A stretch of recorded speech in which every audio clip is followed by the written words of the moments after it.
వనరులు అంటే ఏంటి అని రాజు వాళ్ళ అమ్మని అడిగాడు. అడిగినప్పుడు వాళ్ళ అమ్మ చెప్పింది ఏం చెప్పిందంటే, మన అవసరాలు సంతృప్తి పరచడానికి ఉపయోగపడేది ఏదైనా సరే అది ఏమంటారు, వనరులు అంటారు. మీ చుట్టూ ఒకసారి పరిశీలిస్తే అనేక వనరులు మీరు గమనించవచ్చు.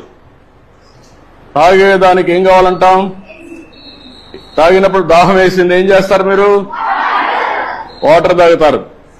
తాగినప్పుడు దాన్ని ఏమంటారు.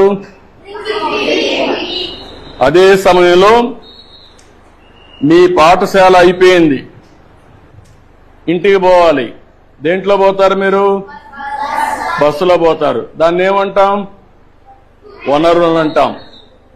అదే సమయంలో మీరు చదివే పాఠ్యపుస్తకాలు, దాన్ని ఏమంటారు, ఎందుకు వనరు అంటున్నారు, ఉపయోగపడుతుంది కాబట్టి.